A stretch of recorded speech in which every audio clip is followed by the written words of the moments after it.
Hey guys, and welcome back to another Crypto Insight UK podcast. I'm joined today by CryptoLogicJohn over there from the US. Hi John, how we doing, bro? I'm good. How are you? XRP family. XRP It's family, you inverted. you're gonna have seen him from TikTok. He makes some sweet TikToks with that iconic intro that he's just done there. So I'm just gonna hand it over to him for a minute. I'd like to know a little bit about you, bro, a bit about your background. Let me know how you got into the crypto space. Yeah, I appreciate you for having me on, brother. It's an honor to be on here. Yeah, I mean, I started making crypto content in 2001, June of 2001 on TikTok. Prior to that, I was on a YouTube channel, just doing podcasts, just like, hey, there's not that many people talking about having crypto conversations. And my whole thesis was like kind of not making it so technical in a sense, because that I don't do technical analysis, or I'm starting to learn now, but at that time I didn't do any technical analysis. My thought process was like how to make it logical, like how do I survive in the crypto space, and just thinking logic, researching, looking at the news, all the boring stuff that a lot of people probably don't do, at that time, because at that time everyone was overhyped on meme coins. Everyone wanted to know what was the next 100x, 1000x. And the ironic thing was that when I first fully dove into crypto, my first token was Dogecoin, right? So I bought Dogecoin in early February, mid-February, and then I was able to sell that Thursday before Saturday Night Live, which was like 68 cents. That's So my great average stuff. buy was like 4 cents. So I made some money there, and then immediately bought XRP. I found XRP, bought Ethereum, and then that's when something triggered in my head. I was like, wait, there's something more here than just these meme coins. Like, there's real utility here. This is like the next wave of what's to come in the world, right? This technology. And that's where that rabbit hole started. Started making a podcast, started talking about what I've been learning, right? And I just want to document what I've learned. And then my first video on TikTok was, what was the difference between XRP and XLM? So I remember that. And then that's where it started. Yeah, that's awesome, and like that's a great way to like join the space, and a lot of people join that way. Like I think people really look over it, and almost the people who create content can sort of seem like they want to know it all, like that sort of thing. And I think it's really important to acknowledge like where you've come from.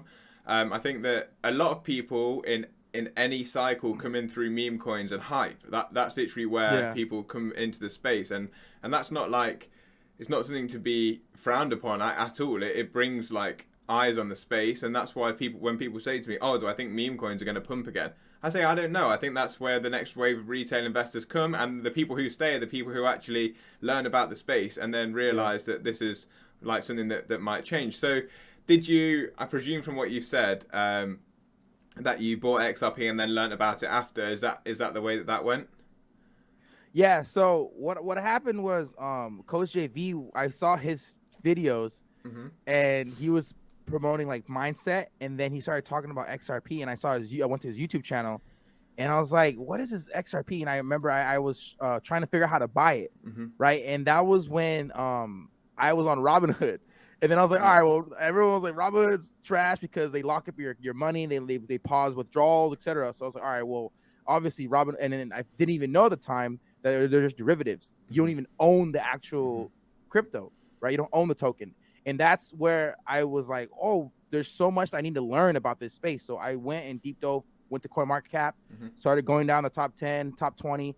And then I started finding all these gems, right? And then I gravitated towards XRP because I was like, this is a problem that they're solving, right? Money is moving so slow. And I remember depositing checks and getting so mad when they would hold my check.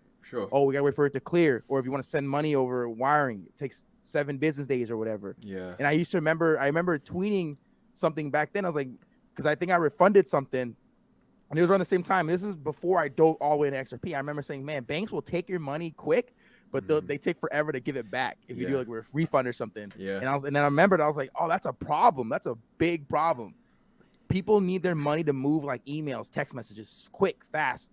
So that's when going down Ripple, went down the CEO, looked at the CEO, Brad House, World Economic Forum, and it just kept going. I was like, this is amazing, right? And I just was like, wow, like none of these other cryptos have this. None of these other cryptos have this type of partnership, the funding, the money, the liquidity, the partnerships, the roadmap is like what they're designed to do is to change the whole aspect of the financial system. And I was just like, this is just one token. And that's when I started. And then the lawsuit, diving into the lawsuit, finding out like, oh, this is a conspiracy here. This is a conflict with Ethereum. And it just was like, this is it. This is like, no one's paying attention to this. XRP was like 30 cents at the time, where it is right now, like 20 cents where it is right now, 40 cents. And then it went to $1.50. And I just was accumulating like every couple weeks, every week. I just kept going and going. And then, that was. Yeah, that's a sweet story. Uphold. Uphold. Is that where you, Shout out to Uphold. That's where I got, I love that. I love that. Yeah, because I think that a lot of people in the space, I don't know how much we need to talk about XRP, because I want to get into something just off the back of that, but a lot of people in the space don't realize that like XRP's use case is actually like really valuable, like, because everyone goes, oh well, every crypto can transfer value from one place to another, but the points that you've brought up there about like their backroom meetings, their CEO, those sorts of things, they're where it sets it apart. Well, Ripple specifically sets Ripple apart from other companies, and they specifically use XRP in their tech stack. But the important thing that I wanted to ask you about that is like, how are you feeling if you got into the space in like 2021? How are you feeling with your first like ever experiences in a bear market? How is this making you feel, or like whether we're in a bear market or not, people still argue about that, but like, how are you feeling with significant downside to price action and low sentiment? How's that made you feel as a content creator, but also as a crypto holder? Yeah, that's a great question. I was thinking about this literally yesterday, and I was gonna make a video about it. And what the thought process that I have is that, since this being my first like bear market, quote unquote, some people argue that it's not, is that I was mentally preparing for this when everything was hyped up. Around the summer of 2021, I was on the YouTube on my YouTube channel talking about, hey, this bear market, and everyone says, like, I know some people are against this. They said this bear market, the next bear market's gonna be different, and that was my sentiment. I believed that. I was like, this bear market is gonna be different, because I was saying every few years the top 10 changes, and on top of that, there's new all-time highs. And then when there's new all-time highs, there's new all-time lows. So Bitcoin, for example, right, will go a low of $200. 3-4 years later, their low for the year is like $2,000. And right now, where is it? $20,000. Yeah. And I've said this before. I'm like, people freak out. I'm like, if you just zoom out and look at Bitcoin, where it is now compared to where it was in 2017, like, you're still up. You know, it has to go all the way back down to 200 to be back to where it started. And I told myself and people that watch my channel, like, I don't think that's going to happen again. I think that we're going to hit new all-time highs, and whenever we have a downturn, it's going to be new all-time lows. So this is a bear market, but for people that are newer like me. But for someone that's been in it since 2015, they're still up. They're not. They're like looking at it like, well, we're still up from when I was in, right? And it's going to keep doing that as it continues to progress in the future, right? For sure. So a new all-time low for Bitcoin can be 50,000, and people will still freak out because Bitcoin had touched 120. Yeah. And then it'll be 50,000. People will be like, oh, I lost over 80% of its value. It's at 50K. And I'm like, just in 2022, it was 20,000. Like, that's how I look at it as well. I'm not stressed at all, because I know, well, 5 years from now, I'm gonna look back and laugh and be proud that I stayed vigilant. And this is the best time to pay the most attention, because everything slows down. News isn't as crazy in regards of hype and nonsense, right? This is real due diligent work right here during this time. That's how I look at it as. And it's boring for a lot of people. A lot of people left the space because it's boring. And I was, sorry, I don't want to interrupt you, because I want to set you up for this next question. So, like you're talking about, a lot of people have lost a lot of money in terms of like paper gains, though. So, like, that's or a non-realized gain. So that affects people really psychologically. So, what does CryptoLogicJohn do to counteract that problem? How do you personally cope with, and what's your coping mechanism with the bear market? So mine is, I had this problem where I was like, oh, like, let's say, for example, I had $1,000 in one crypto, and it goes down like 800, 750. I'm like, oh, it's down. I used to be like, I gotta put it back to 1,000, and I would invest back to get it back to 1,000. I didn't care about like how much, like how it was down. Like, oh, I gotta get back to 1,000. And then that was like my naive mentality in the beginning, where I just kind of kept it simple. And then now I've developed a dollar cost averaging strategy. And this is what I tell people in my Discord, is to get through these times is you have to believe in the project that you initially invested in, but then you also have to understand that you have to hold their leadership team accountable. You have to see are they still trying to build? Are they still keeping you, the investor, informed of what's going on and what their future plans are? Right? It's okay to move on if you don't feel like they're doing that, right? So I've also said dollar cost averaging can be your best friend, or it can be something that sets you back, because it could be your best friend if you have income that's coming in reliably. You have income that's coming in, you can set aside and allocate funds to dollar cost average. You have a job or you have a career, whatever the case may be. You have money coming in as an entrepreneur, whatever. Okay, well, I'm gonna put 10% of my money that comes in every week or every 2 weeks, every month, whatever, into crypto. That's your best friend. That's fine. But if you're strapped on cash, if you're paying your bills, then I tell people you have to get some side hustles. So like if you have to go out and earn money to invest outside of your natural income that's coming in already, then right now during this time I would stack capital and get ready for something that I predict there's gonna be a bigger crash coming, right? Because the recession's coming, and for I know it's global, the global markets are down, but speaking because I'm in the US, the recession's coming in regards to the US, and I think that's something that's gonna get worse. So I think there's gonna be a better opportunity if you're able to stack cash, and that's if you're doing side hustles. But if you have income coming in, it's okay to just DCA and just continue to add to the cryptos that you like and know and trust. Yeah, I think that you've answered that question like perfectly. Like DCA in, if you've got a regular cash flow, is a great thing to be advocating for sure. So if you were to be DCAing into any projects right now, what would CryptoLogicJohn be looking at to DCA into? So my favorite tokens is XRP, LCX, and Quant. Those are my big three. Those are the ones that I feel that I'm willing, like the Titanic captain, to go down the ship with, right? I don't care what happens. Like I'm all in on those, right? I'm XRP, LCX, and Quant. Those three. And I'm very fascinated by Alliance Block and KDA, what they're trying to do. I just hope I believe that they will survive. I hope that they will, because nothing is given. Any crypto can go to zero. And we've seen a lot of projects fail because of lack of funding, lack of surviving the liquidity losses. We see Celsius going through some tough times right now. Yeah. Because it's inevitably, it could be inevitable that they go down, right? Sure. We see what happened with Luna. Luna was a top 10. Yeah, I know. Gone, right? People invested their livelihood into that thing. Gone. All gone. Yeah. So that's why I'm already mentally prepared for XRP, LCX, and Quant. Whatever happens, I'm willing to take that risk. Alliance Block, KDA, which is Cadena. VXV I still hold. I haven't bought into VXV. And then HBAR, I like HBAR. I was a good amount holder of HBAR. I unfortunately sold it when it hit like the all-time highs, and then bought time with it because I'm dumb. That wrecked me. But HBAR, I do love HBAR. I just think that it's still ahead of its time a little bit. But yeah, those are my big three. And then Flow is another blockchain that I really like for the NFT space. FLOW. Okay, cool. I can't say I've heard of Flow, but the others I'm quite familiar with. So just quickly touching on this, I don't want to touch on it for very long, but just a quick answer. How did you talked about time quickly. How did you cope with like a loss in the crypto space? How did that make you feel? And how did you get around that? And what did you learn from that process? Yeah, time. Because everyone's been there, by the way. Let me just say, everyone's been there. Yeah, I feel like if you're not really a seasoned, you're a seasoned crypto investor once you get hacked or you suffer a loss, right? I got hacked too, right? I've gotten hacked my MetaMask.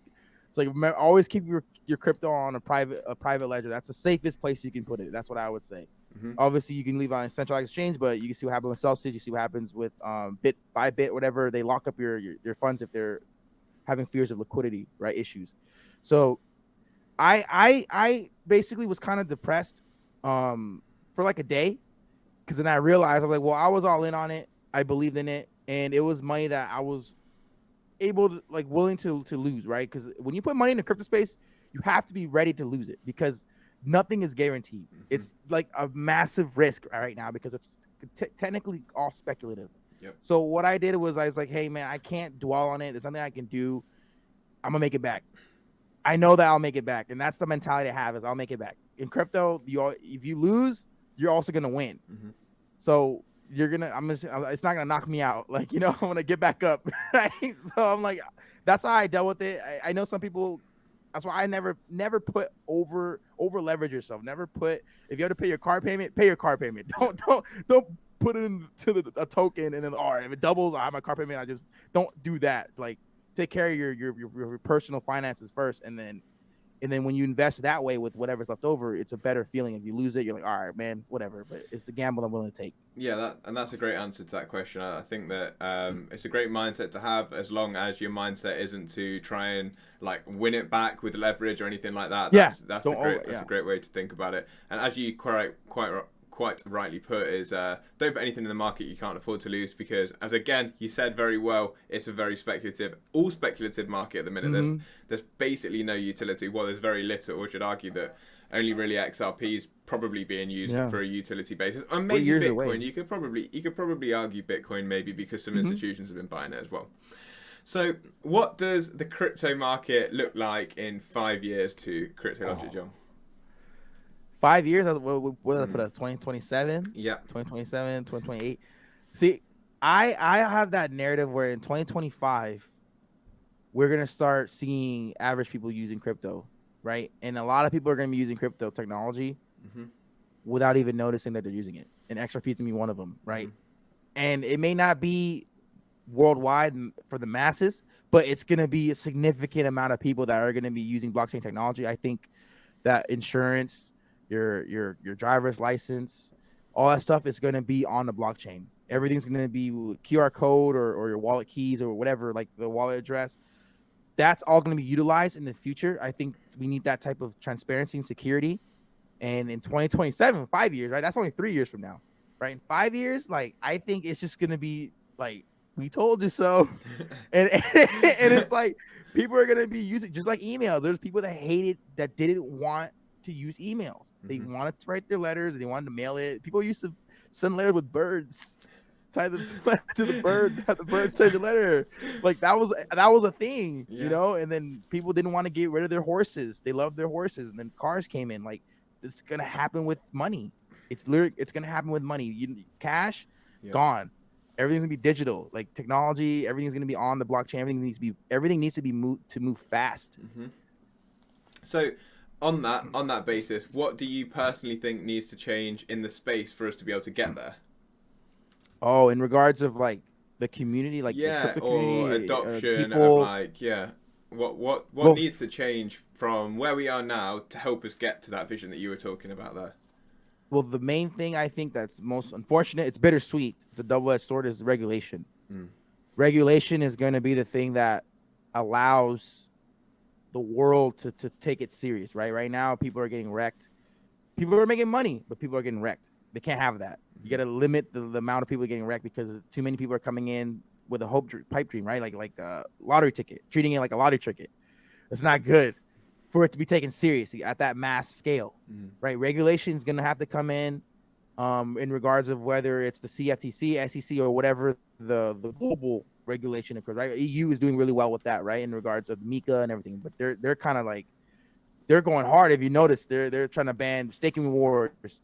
They're trying to ban mining in other places, and all this stuff that's going on. That's kind of like, we'll just throw darts in the wall, see what sticks, and what is the community saying.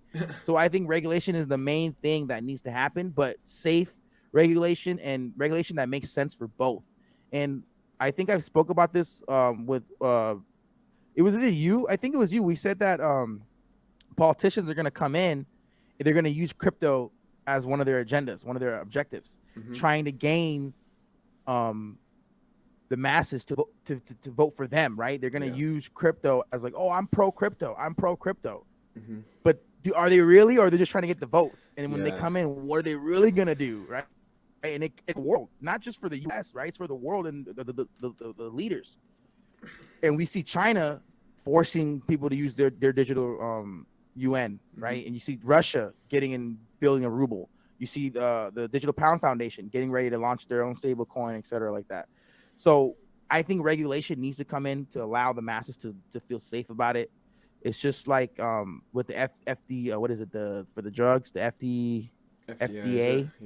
Yeah, they approve the drug or whatever, the vaccine, whatever, and okay, now you can use it. And I'm like, some people still don't want to use it, right? But no one's talking about it anymore. Yeah, and like That was the news that took over the world.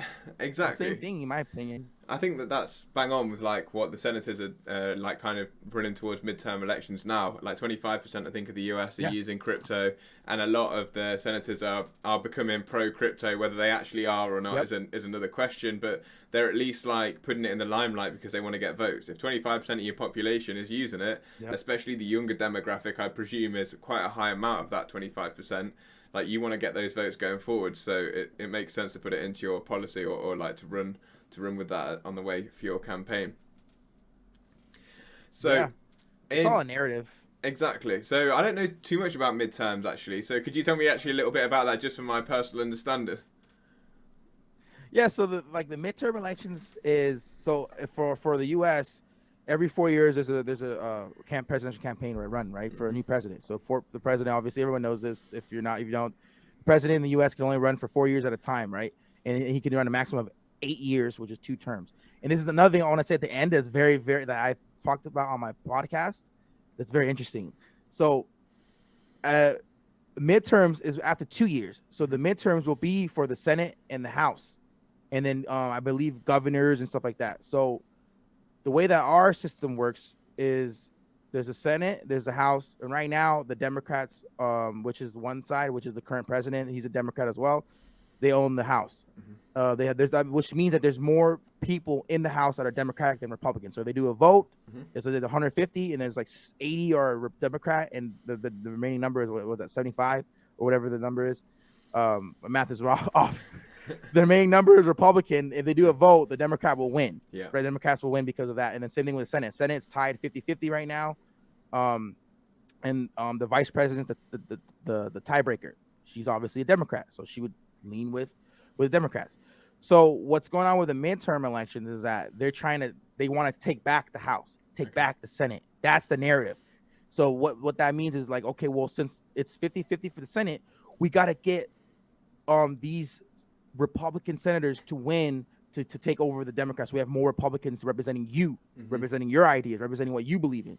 So the senators go up for a race and then they compete against the other side. So if the Democrat is in the seat currently, they have to go against the other side that's coming to take their spot. Sure.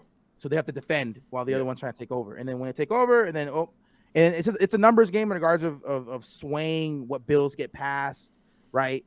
And obviously the president can't really pass anything unless the House and Senate kind of agree on it. Unless he does like I can't think of the word right now. Like I forgot. Dang it! Like but it's overrules everything. Yeah. The one that he just puts out means like, hey, I'm gonna just write this and then it's gonna pass. Sure. Right. Okay, cool. The midterms in the middle. I wanted to touch on that because obviously, being from the UK, we see a lot of senators put in different crypto, like I was saying, thoughts into their campaign. So that works in terms of like lobbying as well. So can you explain, because we've seen a lot about lobbying with crypto companies, Sam Bankman-Fried and Ripple specifically, talking about lobbying senators. How does that work in terms of law creation? Yeah, so I remember it's executive order. So the president can executive order and force something into the law or remove something. So you're saying in regards of lobbyists and how that affects crypto or So example? From my understanding from the UK, our system's a little bit different. But do like people go to a senator and basically propose their idea and then give them some money and then they go and talk about it? Oh yeah, is that how it works? That's the problem. Yeah. Like in my opinion, our bills and laws aren't written by the politicians. It's written by the people that have the most money. Yeah. So the loopholes, they create the loopholes. So like, let's say the tobacco industry, right? And it's the big news that happened in the U.S. They banned vaping. Jules, they banned vaping. For some reason, out of nowhere, they banned vaping. And everyone, if you look in the comments, everyone's like, "Oh, big tobacco at it again." Why? Because tobacco sales are dropping, probably because people are not buying cigarettes; they're just buying the vape pens because that's the solution to not having to smoke. Yeah, it's safer. So they ban. Like, why would you ban this out of nowhere, right? Because big tobacco is a multi-billion-dollar company that's probably funding these politicians. And that's why if you look at politicians, they come in, their salaries like 100,000, 200,000. They leave millionaires, multi-millionaires. Yeah. With stock portfolios through the roof. You know, $35 million net worth, and you came in, you were for the people. You come in, you win your seat, you're making $200,000 a year, and now all of a sudden you're worth $35 million in 3 years, 4 years. How'd that happen? Nancy And Pelosi and Elizabeth Warren, Gary Yes. Gensler. Well, I mean, Gensler's been at Goldman Sachs, but Wall Street, yeah, he's a puppet. I think he's a puppet. And that's how I think crypto could be damaged in that regard. And that's how you look at the BlackRock, Goldman Sachs. Yeah. You see how they will sneak their way in, cause FUD, hysteria, sneak their way in with money and take over in what they want to take over. Yeah, like there's no. Go on. Like we're seeing now with Goldman Sachs' proposal. What are they buying out Celsius's assets? Or $2 billion. Put a bid together to buy it out. Yeah. I mean, shoot, if the whoever is in part of the Goldman Sachs is like, well, why would we create our own? Let's just take this over and make it ours. Why would we make our own? Yeah, let's just take this over and then get our all rich buddies in there, and then all right, here they're gonna level it out. Their elites up here, and here you guys go. You guys get all this 2% now for a holding. We get our 7%, 8%, whatever. I don't know what they will do, but they're taking over, and that's why they'd rather buy it out instead of making their own, because this is already working. They just have liquidity problems. Oh, we're rich. We could take Yeah, because that was going to be like my next question for you. What do you think, like, how do we see institutional adoption happen in terms of cryptocurrency? Well, I think it's going to be through like a monopoly. There'll be like a monopoly effect. Institutional investors are going to come in and become conglomerates. They're going to take over. They're going to force their way in. I've said that before. And that's how the lobby, like that previous question, the lobbyists and everything that ties in. Who can be bought and who's a bad actor? Who's willing to give money to get help? Yeah. Like, hey, we'll donate $1 billion to your campaign if you kind of write this law that helps us out over here, whatever the case may be, right? And that's the conspiracy with Ethereum. That's why Ethereum has had a gold pass to do what it's done, because Bill Hinman decides to go on and give a speech. Oh, Ethereum's not a security. And then, XRP is, though. You know what I mean? XRP was right. XRP was past. They're neck and neck. And XRP has a CEO based in the U.S. They can perfect target to go after. So that's why I think institutional money is going to force their way in. They're going to push it out the way. And I've said that before. Right now, we're in the front of the line. Retail investors, we're the ones that's walking the unscathed road. No, there's no black tar on the street. It's all gravel road. We're the ones pioneering, trying to get to the next island over there. They're gonna push their way through and knock us out the way. Yeah, and they're gonna force their way to the front. We're riding on our little bicycles, and they're gonna come through with like lorries and stuff. Yeah, come on! And they're gonna come with their moving trucks, and knock us out honk the horn, and get us off the road. They're gonna force their way in. It's how it's gonna happen. If we can sneak in and be in the right cryptos, we'll be fine. All our tires are breaking on the push bike. Need some more oil on there. We have to grab onto the back of the lorry when it goes past. Take me with you, bro. They're gonna force their way in. It just happens. They have the money. They have the politicians on their side. Money talks.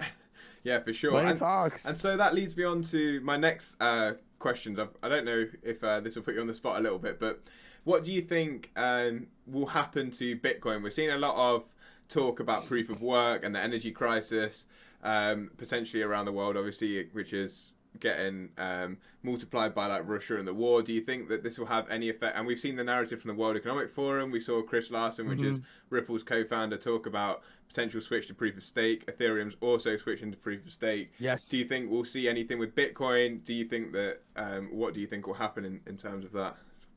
So my opinion on Bitcoin is I don't hold any. I don't have a desire to hold any unless I was like mega rich, right? That's when I would consider buying it. So that's how I look at it. I was like, it's kind of like a flex for a lot of rich people. Like, oh, I have 3 Bitcoin. Oh, I have 5, right? And the people that made money on it before, they're just Bitcoin maxis because that's what made them who they are today, right? So what I think about Bitcoin is they're trying to make it green. They're trying to make it fast with a Lightning Network. They're trying. They want it to make it. I'm like, there's no way. There's just better technology out there. It was the first one. Yeah. You can patch it up. You can put. It's like a Ferrari, and then you have a Prius engine. Like nothing you can do about it. There's nothing you can do about it. It's gonna go 40 top speed and start shaking at 80, right? So I just think Bitcoin should be digital store of value, digital gold store of value, and then it'll go up in price, in my opinion. Okay, so we go we go 5 years. Actually, let's go. Yeah, 5 years down the line. Where is Bitcoin in terms of cryptocurrency? I think 5 years from now, Yeah. by then there'll be another halving, right? Yeah. I believe because halving is every 4 years. Yeah, there'll be another halving. So I 2024, I think the next one is. Yeah.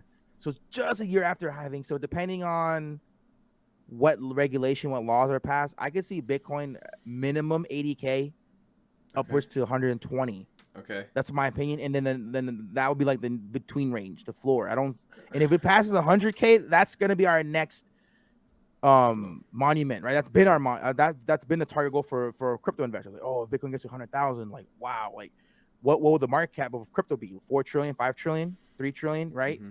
I don't like we're under a trillion right now. We're not in a bull run until we're past 3 trillion, in my opinion, because we started the year off at like 2.2, 2.3 or something like that.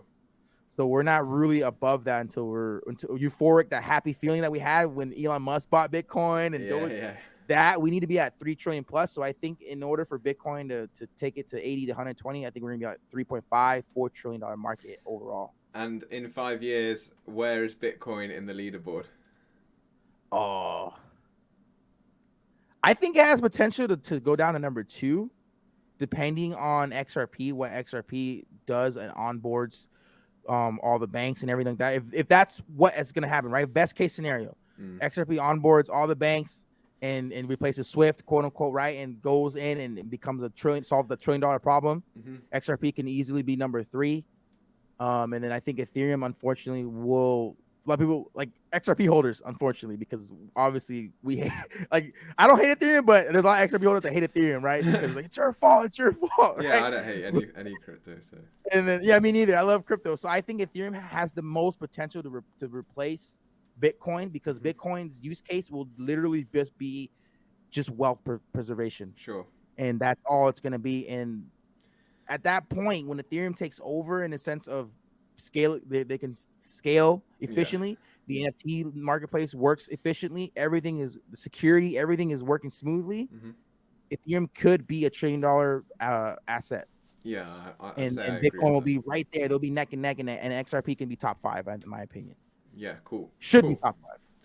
Cool. I like that answer. So if you could only pick one crypto to hold between now and 2025 from this exact point in price action, what would you choose? It doesn't matter the amount, it's the percentage gain. What would you choose to try and bring back the best percentage gain?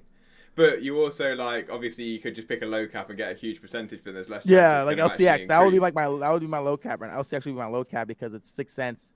It's $1. That was going to be one of my next questions. Is like, can you talk to me about LCX a little bit? So we may as well get onto that now, because I don't know too much about it at all. I understand that they're like an exchange, but I don't know anything more about that. So would you like to just drop a little bit on me about LCX? Yeah. So that the token I would pick is between XRP, Quant, and LCX. I think it would be LCX for low cap, and then I love XRP so much, and Quant is really good.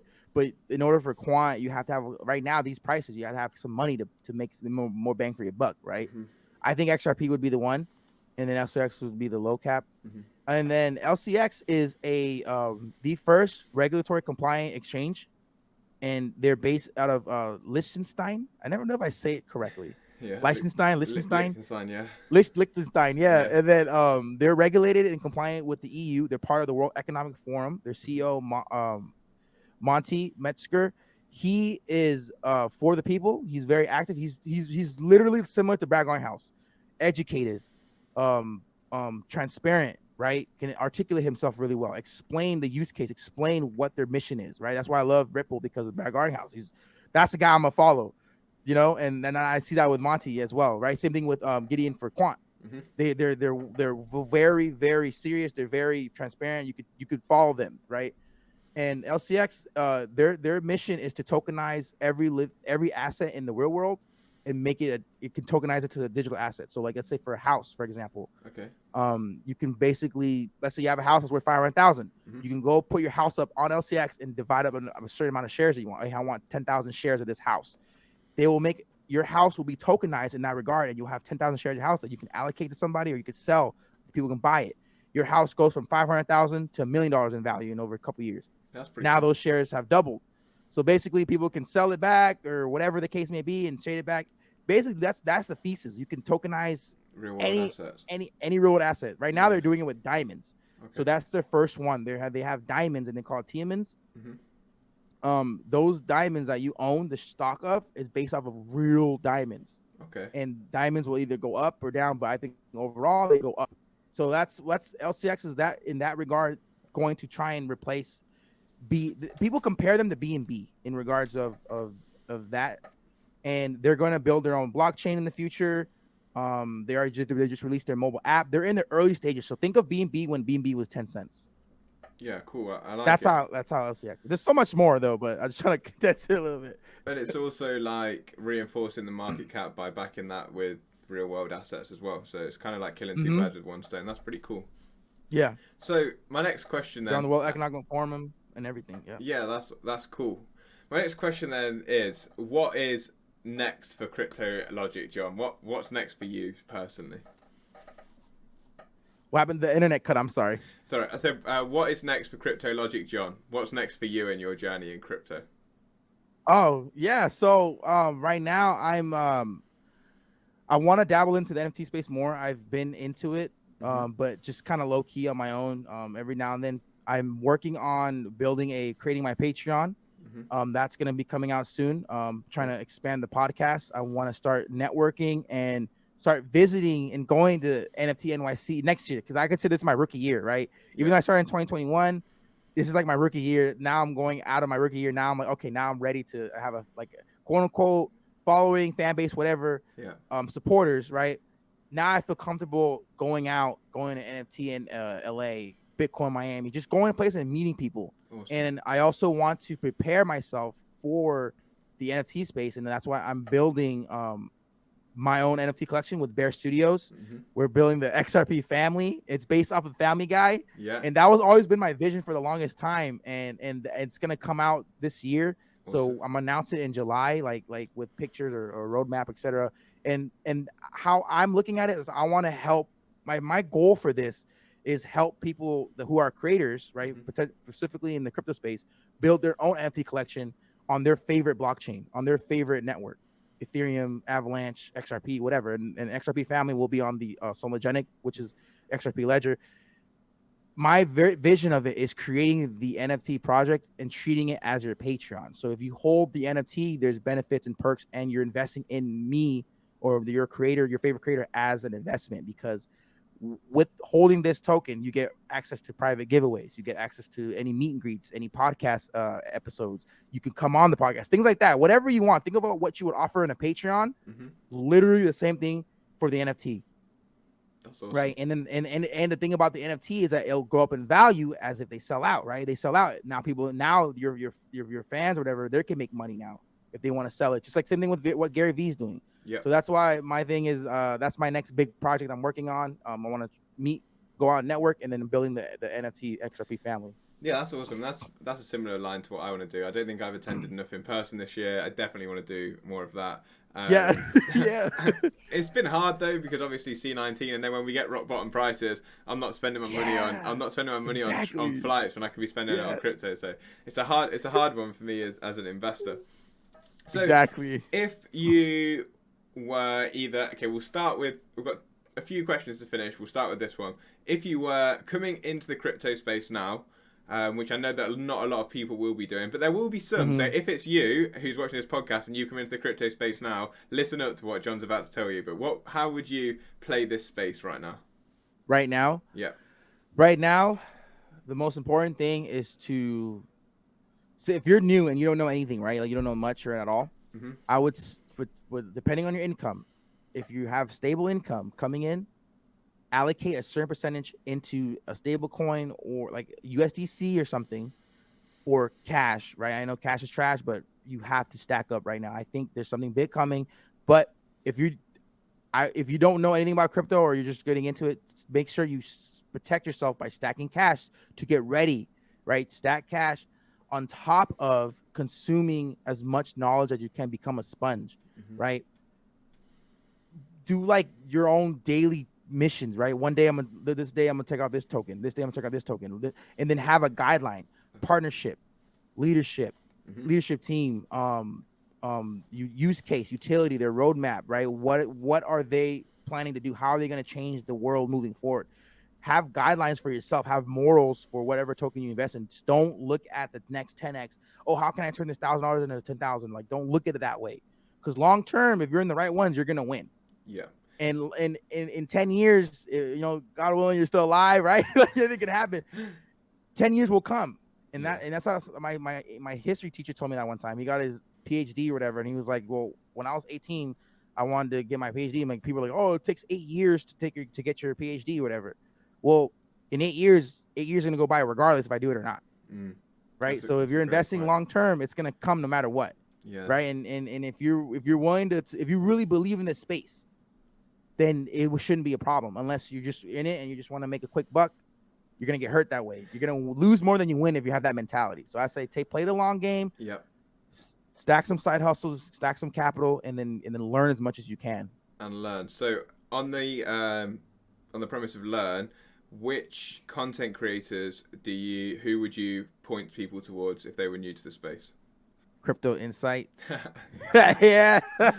Like if Crypto Insight, I am a big fan of Coach JV. I've spoken to him, I've had him on the podcast. He teaches more than crypto, and that was the main thing for me, was being able to understand and control your mindset. So now you don't waver when you see the markets are red. You get excited.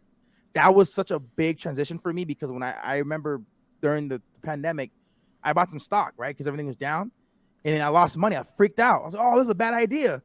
I didn't see it as like, oh, this is the dollar cost average when it's down like this. I didn't see opportunity as red. Whenever I see red, I see opportunity. That's a big thing. That's why I vouch for Coach JV, because he teaches mindset, not just crypto.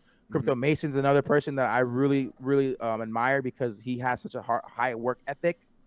He's always putting out content, and you see he's consuming knowledge. He's consuming and he's portraying it to whoever watches his videos. And Leo too. I love how Leo, like the XRP, and that's who you guys were the main ones I follow. I remember when you were on the podcast, I said you, Mason, Wendy, like you guys were the ones I was like watching, and like, oh, you guys are like pioneers of crypto TikTok. But yeah, those guys for sure. Yeah, that's awesome. So listen up, guys, because they're all great people to follow. Variable Bull too. Yeah, Variable Bull. Variable Bull's like, oh, I'm just sleep. People. I've had somebody tell me like they can't listen to him because there's no. He's just his voice. I'm like, this voice is so. Hello, crypto. This is the Variable Bull. This is the Variable Bull. Like, this is him. He's unmasking. It's the reveal. Some people go like, I can't. I'm like, I mean, he spits facts. He spits knowledge. If you're trying to get XRP, you're the Crypto Insight and Variable Bull. I'm telling you. This is the Variable Bull here. Another average aggressive content for you. Oh no! That's how you know I watch this. Too much. It's me, you guys. It's me. Yeah, it's a big reveal. It's a big reveal on the Crypto Insight UK podcast. We're here with Variable Bull. No, we're just kidding. No, I'm gonna clip that out and post it. He like started following me on I think he liked the XRP family. Like when I shout out, I'm gonna clip that out. Nice. Yeah, he would like that. He would like that. Right, and just to finish, can you tell us a few things to avoid when you first come into the space? Last question. Ooh. Okay, so one of the few things you need to avoid. Are you saying a few things or just one thing? Just a few things? If one thing comes into your head, anything you want. Okay. The biggest thing for me is, it's like hard to say because it's so bland, is like hype, right? And right now there is no hype. So that's kind of like, it doesn't really apply. But the main thing that was hurting a lot of people was hype, FOMO, that feeling of missing out, that feeling of, oh, Zilliqa, right? The most recent thing was Zilliqa. Zilliqa was pumping like crazy. People were, oh, I'm buying. That happened, right? And Zilliqa's a utility coin. But then you have to understand, like, hey, like, you've never invested into it before, you never did research into it before, and you're just buying it because it's going up. And then what happened? It went back down, right? People probably bought at the top. Like, that is the main thing that can hurt you and wreck your crypto career early. Yeah. It's just literally buying without even doing any research, without knowing what the utility is or anything like that, and just buying it because it's the number one trending token on the market cap or CoinGecko, wherever, and you're buying that. So hype, it can be your worst enemy if you don't back it up with research, right? Yeah, I love that. So that's the main thing to me. Don't fall for the FOMO. That's been one of my thoughts throughout my whole time crypto investing. I never buy into green candles or pumps because because you can get wrecked pretty easily, and it does mean you miss out on potential gains. Like, because you can look at it, the thing that you shouldn't do is like you look at it and it continues to increase after you've seen the initial pump and then it keeps going up. I did that with Quant. Yeah. So QNT, I saw Quant at like $29. I didn't buy it, and it went all the way up to $400. $400, and I didn't buy it the whole way up, and now what's it at, like, I don't know, 40 something. I still haven't bought any because and this is stubbornness from me, but I originally saw it at 20 something, so I was like, if it comes in the 20s, I'll buy it, and if not, then I'm not going to. But that's kind of the mindset that I do want to preach. That not necessarily for Quant specifically, because I know that a lot of people like Quant, but that's the mindset I would like to portray to people. Is like, you can miss out on huge gains, but it doesn't mean that like it's the wrong decision specifically. It's kind of like in this space with such a low market cap, things can move real quick. And don't like try and jump onto something just because it's going up, because if I had bought at the 400, now we're back down to 40, and that shows exactly what could happen. And I am singling out Quant there because it was specific to me, and I did have those thoughts, but I still didn't buy. So that's just what, on the back of your point, is what I wanted to point out. Yeah, the one last thing I want to touch on is something like Quant. That happened to a lot of people, right? People like in 2020, March of 2020, Quant was $1.40, right? But it happened with Avalanche, happened with so many tokens. And I'm saying right now, obviously, this is not as low as it was a few years ago. It's still lower than when we started the year off, right? It may even get worse. The prediction is Bitcoin is going to go to 12,000, right? Will it ever? Who knows? All I know is that if you're taking the time to do your research now, you won't miss out on those gains because it's going to go back up. Not financial advice, but overall, the crypto space is going to go back up. And if you're doing the research now, not just Quant specifically, but other tokens, if you respect the space and you respect yourself in regards of like, I believe in this long term, I'm going to put in the work. I'm not just going to invest blindly. I'm not just going to throw in money because I saw a tweet here that went viral that talked about this token or this community. You do your research, you will have chances of those type of gains if you just do your research. Exactly, and that's been my point as well. I like that summary. I was just going to say that if you think that something's 90% down from its all-time high, so long as it survives the bear cycle, which is where research and building, like you pointed out earlier, building in the network and being transparent really comes into it in these times. So long as it survives this bear market, you would presume that it would go and set a high in the next cycle. So for example, if you use Bitcoin and Ethereum from their previous cycle to this cycle, they set about a 2 to 3x on their all-time highs. So if your crypto does that and you're already 90% down from the all-time high, the upside is massive. So that's where the research, as John was saying, is so important in terms of looking at who's building and who's transparent around there, and also who has liquidity and who's creating partnerships, obviously, as well, around different cryptocurrencies. And as long as you DCA into projects like those and you put the time in, then you should be all right in this space. Not financial advice from me either, but is there anything you want to say to finish up this podcast, my friend? There's a couple of things. One thing I just realized is that I was saying all-time, when you said all-time, I was saying all-time lows. I didn't mean like newer lowers. I meant it is newer lowers, but it's not. It's not like 200 and then 150. No, it's like 200, but the new low is 400. Sure. Like that's what I wanted to clarify. I just thought about it. I was like, wait, all-time low would be like if it was $200. A new all-time low would be 150. Yeah. I'm thinking of it like the newer lower bottom, the new bottom. So setting a new bottom, which is probably higher than the bottom it was the cycle before. So like, if you imagine it like this, then it goes up in the cycle, but then the bottom's there, and then the next time it goes up and the bottom's like there, and then you like stepping up the bottom every time. That's exactly. And I was like, no, we got it, bro. Don't worry. But yeah, so I would just say always do your due diligence, always respect the crypto space because it's here to stay, and don't fall for the hype. Fall for your own trust your research, trust your work ethic, and how you think the world's gonna be in the next 10 years. Just look back at history, look at the internet, look at the people that doubted the internet, look at the people that doubted cars, look at the people that are doubting electric cars right now. For sure. Right?